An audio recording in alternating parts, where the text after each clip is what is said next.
नमस्कार, मैं अमित आप सबका बहुत स्वागत करता हूं आपके अपने YouTube चैनल सारथी ट्रेड पर। दोस्तों, आज की मेरी जो वीडियो है वो आईपीओ के ऊपर है, लेकिन उससे वीडियो स्टार्ट करने से पहले ये बता दूं, मैं किसी भी तरह की भी बाय और सेल की ट्रेड नहीं देता हूं और मेरा बस एक ही मोटो रहता है कि हर घर के अंदर एक ट्रेडर होना चाहिए। तो educate yourself in the stock market. अपना वीडियो शुरू करता हूँ मैं, लेकिन उसके पहले हमारा ये जो वीडियो होगा ये दो टॉपिक के ऊपर है। हमारा एक आईपीओ लिस्टिंग के ऊपर और दूसरा टॉपिक जो हमारा आईपीओ अलॉटमेंट के ऊपर। अब सब लोग ये जानना चाहते हैं, ठहरो, सब्र करो, समझा रहा हूँ, अच्छे से समझना है इसको और वीडियो को पूरा एंड तक जरूर देखना। अगर एंड तक नहीं देखोगे तो समझ ही नहीं पाओगे कि आखिर क्या मैंने वीडियो में बोला है और समझाया है। आईपीओ का जो हमारा इसमें जो लिस्टिंग गेन है, आखिर वो हमें क्यों नहीं मिल पा रहा है इस टाइम पे आईपीओ में लिस्टिंग गेन। उसका बहुत से कारण होते हैं जिसकी वजह से हमें आईपीओ में लिस्टिंग गेन नहीं मिल पा रहा है। एक बहुत ही एक एग्जांपल के थ्रू मैं आपको समझाता हूँ। आज की इस वीडियो में मैं किसी भी कंपनी का कोई नाम नहीं लूँगा, बस एक एग्जाम्पल है XYZ। XYZ एक ऐसी कंपनी है जो कुछ लोगों ने मिलकर अपना एक स्टार्टअप शुरू करा। सपोज करो किसी ने अपना स्टार्टअप शुरू कर दिया। अब वो स्टार्टअप वो अपना शुरू कर रहा है, उसको शुरू करने के लिए उसको पैसा भी लगाना पड़ेगा। वो बिना पैसों के तो वो स्टार्टअप शुरू होगा नहीं उसके अंदर। वो स्टार्टअप इस लेवल का शुरू करते हैं कि वो पूरी ऑल ओवर इंडिया उसको उस प्रोडक्ट को अपना सप्लाई दे सके। इतने बड़े लेवल पे स्टार्टअप शुरू करने के लिए हमें पैसे की बहुत सख्त जरूरत पड़ती है उन लोगों को। वो लोग क्या करते हैं, वो लोग इन्वेस्टर्स ढूंढते हैं कि हमें उन लोगों को कोई ऐसा इन्वेस्टर मिल जाए जो उनके उस प्रोजेक्ट में अपना पैसा लगा सकें। तो आप लोग देखते होंगे बहुत से टीवी शोज़ वगैरह भी आते हैं इन्वेस्टर्स के, तो वो लोग इन्वेस्टर्स को जाके समझाते हैं कि हम लोगों का हमारा ये प्रोजेक्ट है, आप लोग इस प्रोजेक्ट को अगर आपको पसंद आया है तो इस प्रोजेक्ट पे पैसा लगाइए। कुछ इन्वेस्टर्स को उनके प्रोजेक्ट पसंद आ जाते हैं XYZ कंपनी के, तो वो लोग उसके अंदर पैसा लगाने के लिए तैयार हो जाते हैं। उसके बदले में जब वो लोग भाई इन्वेस्टर है, वो इन्वेस्टर अगर पैसा लगाएगा तो उसके बदले में वो भी तो रिफंड में कुछ चाहेगा। पहला क्या चाहता है वो कि उसको उसका पूरा पैसा वापस मिल जाए। फिर वो ये चाहता है कि जो पैसा उसने लगाया है 3 साल 4 साल 5 साल जितने टाइम के लिए भी, वो टाइम का उसको इंटरेस्ट मिले या फिर उसको उसमें उसकी रॉयल्टी मिल जाए, जो भी उन लोगों के बीच में डिसाइड हो। अब वो लोग अपना कोई XYZ कंपनी अपना स्टार्टअप शुरू कर देती है पैसा लगा के। अब वो लोग अपने ब्रांड को इतना हाईलाइट कर देते हैं 4-5 साल के अंदर कि उनका जो प्रोडक्ट हर जबान पर रट जाता है कि इस नाम का ब्रांड है और इस नाम का एक प्रोडक्ट है, माना कि। लेकिन वो लोग ये नहीं देखते हैं कि उन लोग ने जहां अपने स्टोर्स खोले हैं या जिस हिसाब से वो अपने प्रोडक्ट की सप्लाई कर रहे हैं उसमें कितना खर्चा आ रहा है। जब वो खर्चा ही उस एक स्टोर का बेयर नहीं हो पा रहा, खोल तो ऑल ओवर इंडिया लेते हैं वो स्टोर्स। XYZ कंपनी ने ऑल ओवर इंडिया अपने स्टोर्स खोल लिए। अब उस स्टोर्स का खर्चा ही नहीं निकल रहा है भाई। जब स्टोर का खर्चा नहीं निकलता है तो क्या होता है, कंपनी लॉस में जाने लगती है। अब नए प्रोडक्ट्स पे कौन सी बहुत कम लोग इतना विश्वास करते हैं जो उनका प्रोडक्ट खरीद पाए, लेकिन उनकी पब्लिसिटी उनकी इतनी ज़्यादा होती है कि हम फेसबुक ओपन कर रहे हैं तो उनका एडवर्टाइजमेंट आ रहा है, हम यूट्यूब ओपन कर रहे हैं तो उनके प्रोडक्ट का एडवर्टाइजमेंट आ रहा है। मतलब हर इंस्टाग्राम पे उनका एडवर्टाइजमेंट आ रहा है, ओपन करते ही हर जगह हमें उनके प्रोडक्ट का एडवर्टाइजमेंट देखने को मिलता है। तो वो हर एक बच्चे में वो प्रोडक्ट उनका समा जाता है, उनके माइंड में सेट बैठ जाता है। अब वो XYZ कंपनी जानती है असलियत तो इसकी क्या है। हम लोग तो ये समझते हैं अरे इतना बड़ा ब्रांड है, इतना बड़ा नाम है, अच्छा चल रहा होगा ये। लेकिन आप खुद सोचिए, जिस कंपनी को उसके स्टोर्स में से ही सेल नहीं निकल के आ रही है, अब फिर वो लोग उसके क्या करते हैं, सेकंड स्टेप उनका होता है कि वो लोग और इन्वेस्टर्स ढूंढते हैं ताकि वो उसके अंदर पैसा लगाएं। मतलब जितने का उन्हें फाइनेंशियल में लॉस होता है, फिर वो लोग थोड़ा पैसा डाल के उस लॉस को कवर कर लेते हैं। ऐसी कर करके वो लोग अपना 4-5 साल अपना खींच देते हैं इस प्रोडक्ट के अंदर, इस बिजनेस में। अब जब बिजनेस खींच रहा है इतने टाइम से, उसको खींच रहे हैं वो लोग लॉस कवर कर करके, तो भैया जितने भी इन्वेस्टर्स हैं वो लोग भी थक जाते हैं। वो लोग चाहते हैं कि हमें इसका पैसा मिलना चाहिए। अब पैसा मिलने का उन्हें कोई और तरीका नजर ही नहीं आता, बिजनेस चल नहीं रहा है, प्रोडक्ट के एडवर्टाइजमेंट में इतना ज़्यादा खर्चा हो रहा है कि जिसकी हद ही नहीं है।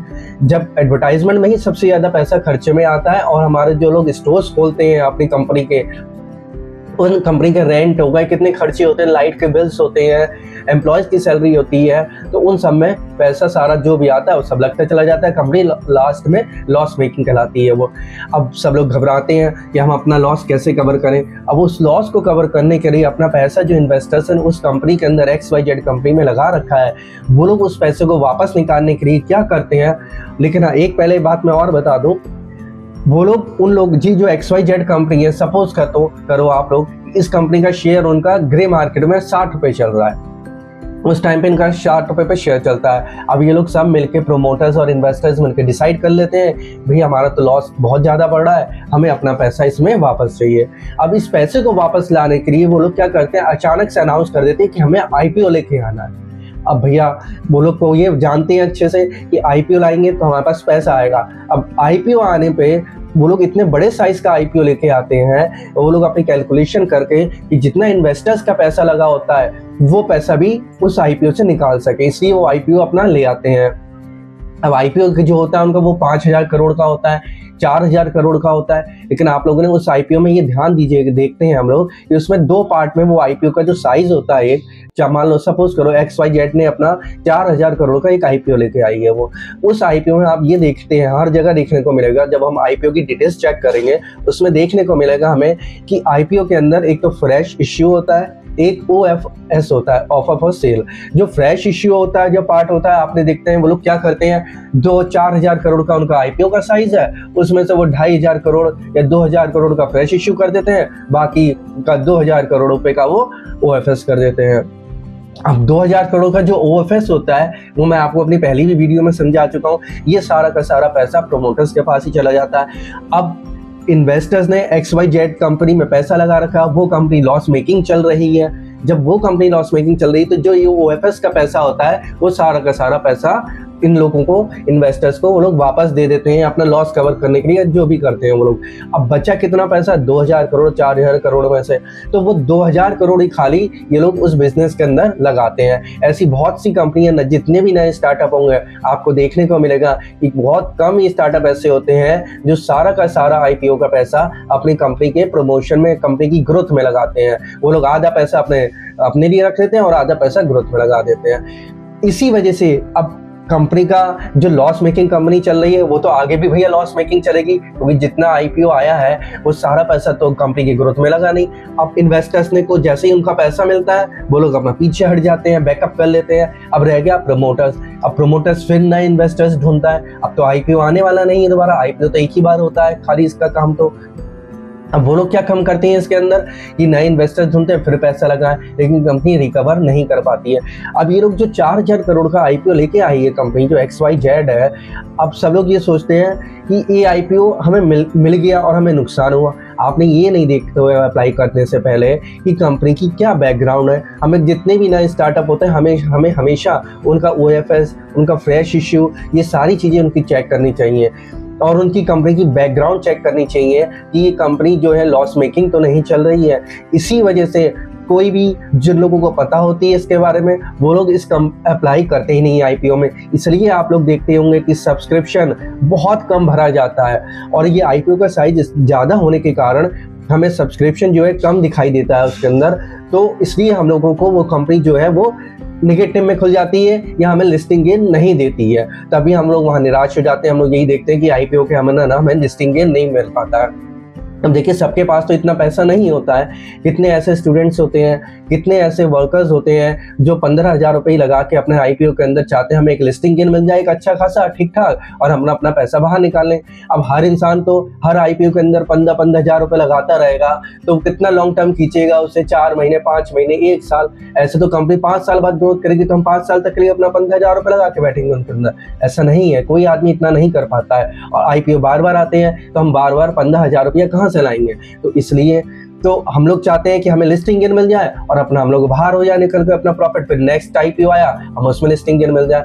यही एक वजह है कि हम लोगों को लिस्टिंग गेन नहीं मिल पाता है, क्योंकि कंपनी का ये इस कंपनी के अंदर XYZ कंपनी हो या कोई भी कंपनी हो, हमें उसमें निगेटिव IPO की लिस्टिंग मिलती है और हमें प्रॉफिट नहीं मिलता। इसलिए मैं आप लोगों से कहता हूँ कंपनियों के जो भी स्टार्टअप होते हैं, जिन कंपनियों को 5 साल 6 साल हुए हैं स्टार्ट करे हुए, उनकी डिटेल्स हमेशा चेक करनी चाहिए कोई भी IPO में अप्लाई करने से पहले, तभी हम एक अच्छा लिस्टिंग गेन पा पाएंगे और अपने पैसे को सेव कर पाएंगे।